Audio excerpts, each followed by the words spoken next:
So this is what I have explained all. ये concave mirror है, बराबर, ये कॉनकेव मिरर है, ठीक है, कॉनकेव मिरर। और ये वाला जो है हमारा प्रिंसिपल एक्सिस है, ठीक है, दिस इज प्रिंसिपल एक्सिस। और can you see all the lines which are parallel. तो यहाँ पर कोई ऑब्जेक्ट है जो इन्फिनिटी पे बहुत दूर है, तो दूर वाले ऑब्जेक्ट का सारा लाइट जो होता है ना पैरेलल आता है, सारा लाइट्स क्या आता है, पैरेलल आता है, हम ऐसा मानते हैं। तो ये जब लाइट सब पैरेलल है तो ये इंसिडेंट लाइट है, ये रेज ऑल इंसिडेंट है। अच्छा, लाइट कभी भी एक लाइन के फॉर्म में नहीं आता है, बराबर, वो पूरा बीम होता है। लेकिन हम लोग, ये हमारा रे डायग्राम जो है वो गंदा ना दिखे, इसके लिए हम लोग कुछ ही रेज को कंसिडर करते हैं। We only consider very few rays of light for making the image. It is only because it should not look very confusing और अच्छा लगे, नीट लगे, इस चीज़ की वजह से हम कुछ रेज को ही कंसिडर करते हैं। तो दिख रहा है ये सारे रेज पैरेलल आ रहे हैं। और उसके आने के बाद ये जो मिरर है इसका नेचर क्या है बेटा, ये मिरर का नेचर है कन्वर्ज करना, यानी दूर के लाइट को नज़दीक लेके आ जाता है, ये कन्वर्ज कर देता है। तो just see all the light have be converged on at a point, that point is on the principal axis between the C and P, between the C and P, that is called the focus of concave mirror। और उस focus और पोल का जो distance है ना, वो distance को हम स्मॉल f से डिनोट करते हैं, और ये स्मॉल f फोकल लेंथ है, ठीक है। मैंने फिर बताया कि फोकल लेंथ जो होता है वो r का आधा होता है, ठीक है, ये बात की। यहाँ पर एक डायग्राम दिख रहा है आपको कि सन से पैरेलल लाइट्स आ रहे हैं और एक वो कॉनकेव मिरर पर इंसिडेंट है। तो ये इसका तो काम ही वही है, कन्वर्ज करना है। तो ये कन्वर्ज करेगा, क्या करेगा, कन्वर्ज। तो जब ये कन्वर्ज करेगा तो ये पेपर पर इमेज ऑफ सन बनेगा, ठीक है। और इमेज ऑफ सन जब बनेगा तो अगर सारी कंडीशन राइट हुई तो ये पेपर क्या हो जाएगा, ये पेपर बर्न हो जाएगा, ये पेपर जल जाएगा। और सन का जो इमेज वैसे बनेगा यहाँ पर, वो इमेज का नेचर रियल होगा। मैं रियल और वर्चुअल जो है ना उस पर मैं आऊँगा बाद में, लेकिन आपको बता दूँ रियल इमेज तब बनते हैं जब एक्चुअल में लाइन मीट करते हैं। जो रिफ्लेक्शन के बाद जब लाइट मिलते हैं ना एक पॉइंट पर, और उस पॉइंट पर अगर सारे रिफ्लेक्टेड लाइट जिस पॉइंट पर मिलेंगे रिफ्लेक्शन के बाद, तब जाके क्या बनेगा, रियल इमेज बनेगा। किसके ऊपर, स्क्रीन के ऊपर देख सकते हो। यानी मूवी आप देख रहे हो तो मूवी में जो भी आप देखते हो, बराबर है, आप क्या देखते हैं, हम लोग मूवी में एक इमेज देखते हैं। किसका इमेज देखते हैं हम लोग, स्टार्स के इमेज देखते हैं, तो वो एक रियल इमेज है, बराबर। तो ये एक ऐसा है कि ये स्क्रीन पर रियल इमेज जो भी होते हैं हम उसको स्क्रीन के ऊपर रिप्रेजेंट कर सकते हैं। अगर रियल इमेज नहीं है तो स्क्रीन पर रिप्रेजेंट नहीं होगा। तो जो भी इमेज, ठीक है। अच्छा, ये एक्सपेरिमेंट के बारे में हमने बहुत पहले पढ़ा था कि अल्फ्रेड नोबल जब स्कूल्स में जाते थे तब उनके टीचर ने ऐसा कुछ एक्सपेरिमेंट परफॉर्म किया था, ठीक है। वो मैग्नीफाइंग ग्लास ले लिया था और उस मैग्नीफाइंग ग्लास से उन्होंने सन का लाइट एक पॉइंट पर कन्वर्ज कर दिया, जिसकी वजह से वो पेपर जो था वो पेपर जल चुका था।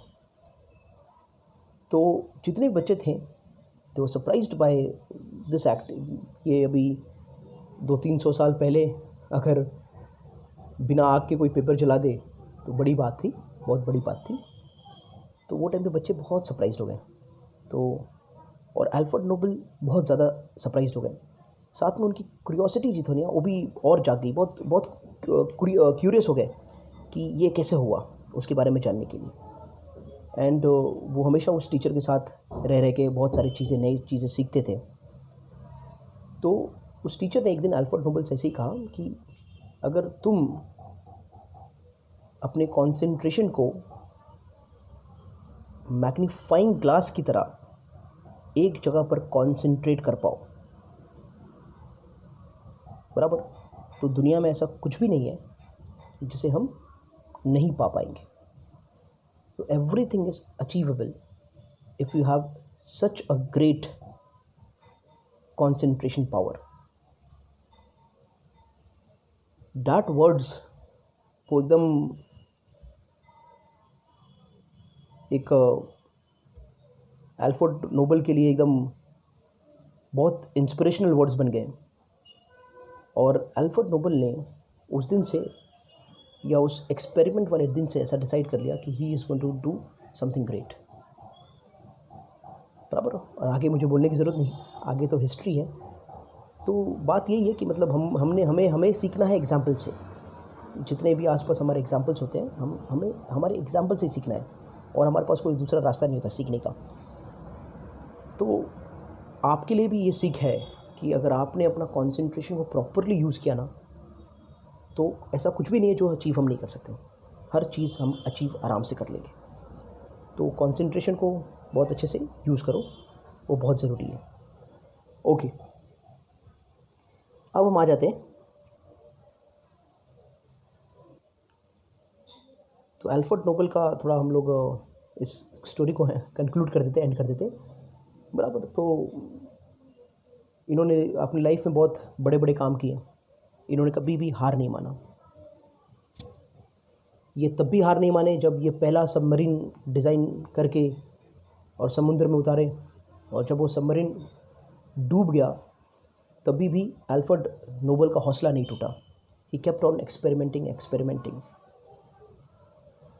He never stopped even when the government stopped supporting him and his ideas.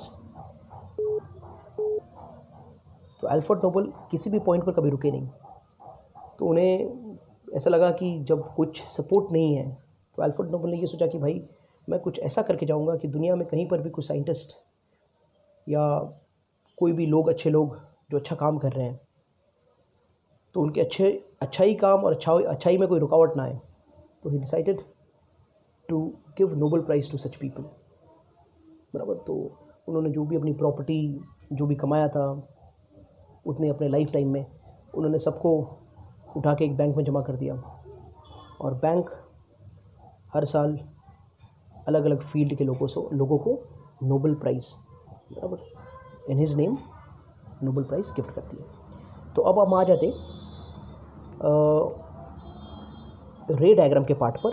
तो हम अब स्टडी करेंगे कि rules of drawing ray diagram क्या है, what are the rules for drawing ray diagram, ठीक है। तो ये बड़ा इंपॉर्टेंट है। फिर उसके बाद हम इमेज फॉर्मेशन पे आ जाएंगे। तो स्टार्ट कर लेते। पहला रूल क्या कहता है, अगर मान लेते ये हमारा स्फेरिकल मिरर है, ये बना दिया यहाँ पर स्फेरिकल मिरर, ये भी बना दिया यहाँ पर स्फेरिकल मिरर, और एक बना दिया यहाँ पर स्फेरिकल मिरर, ठीक है। और ये इसको बता दिया कि भाई ये वाला रफ सरफेस है, पॉलिश्ड सरफेस जो है वो अंदर के साइड पर है। तो रूल 1 ये कहता है कि ये तो जो मैंने लाइन बनाया हमारा प्रिंसिपल एक्सिस है। तो ये रूल ये कहता है कि अगर हमारा लाइन रे ऑफ लाइट जो बॉडी से आएगा, रे ऑफ लाइट जो बॉडी के पास से आएगा, अगर वो रे ऑफ लाइट इस प्रिंसिपल एक्सिस को पैरेलल आया, तो जो रे ऑफ लाइट बॉडी से आ रहा है, यहाँ पर फोकस होता है, यहाँ पर सी होता है और यहाँ पर पी होता है। इन सब के डिस्टेंस इक्वल होते हैं। जितना डिस्टेंस होगा सी और एफ के बीच में, उतना ही डिस्टेंस होगा एफ और पी के बीच में। तो इसका ख्याल रखना होता है। तो अगर लाइट रे कैसा आ रहा है, पैरेलल आ रहा है किसको, प्रिंसिपल एक्सिस को, तो वो लाइट रे इस पॉइंट से रिफ्लेक्ट करने के बाद कहाँ से पास होगा, ये होगा पास फोकस से, ऐसे पास हो जाएगा। तो जब भी लाइट रे पैरेलल आएंगे, हम जब रे डायग्राम बनाएंगे ना किसी भी ऑब्जेक्ट का इमेज बनाने के लिए, तो याद रखो जो पैरेलल लाइट लोगे उसको हमेशा किससे पास करोगे, आप फोकस से पास करोगे। ये बात याद रखना। तो light ray passing parallel to principal axis after reflection passes from focus या passes through focus. Light rays parallel to principal axis after reflection passes through focus F of the mirror. ठीक है, ये बात याद रख लेना। कॉन्केव मिरर का rules for drawing ray diagram के अंदर जब भी कॉन्केव मिरर के लिए रहेगा। अब नेक्स्ट वाला, अगर ये हमारा F होगा, यहाँ पर एक P होगा और यहाँ पर एक C होगा। अगर आपका लाइट रे जो आ रहा है, अगर वो सपोज F से पास हुआ, तो ये इंसिडेंट लाइट है। इंसिडेंट लाइट अगर फोकस से पास हो रहा है, तो रिफ्लेक्शन के बाद ऐसे लाइट प्रिंसिपल एक्सिस को पैरेलल जाते हैं। तो आप कैसे ड्रॉ करोगे इसका, after reflection the the reflected light will go parallel to the principal axis. The reflected light will go parallel to the principal axis. ठीक है. अच्छा, हमें रे डायग्राम बनाने के लिए सिर्फ 2 रे की ज़रूरत होती है. Only 2 rays are required for making image diagram of any object. बराबर है. तो हम 3 रूल पढ़ रहे हैं और हम इसमें से अप्लाई सिर्फ 2 ही करते हैं. तो एक लाइट नॉर्मली हम देखो पैरेलल, तो हर एक केस में हम पैरेलल लाइट पास करते हैं. और फोकस से पास करना है नहीं करना है वो डिपेंड करता है कि ऑब्जेक्ट कहाँ पर है. अगर ऑब्जेक्ट फोकस से दूर है तो फोकस से पास कर दो, लेकिन ऑब्जेक्ट फोकस पर आ गया या फोकस के अंदर चले गया तब हम ये वाले रूल को यूज़ नहीं कर पाएंगे. कौन से रूल को? ये सेकंड रूल को. ठीक है. तो सेकंड रूल कहता क्या है, वैसे वो लिख लेते हैं. तो सेकंड रूल ये कहता है, if light passes through focus, if incident light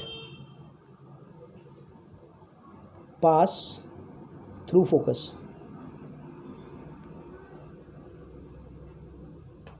then after reflection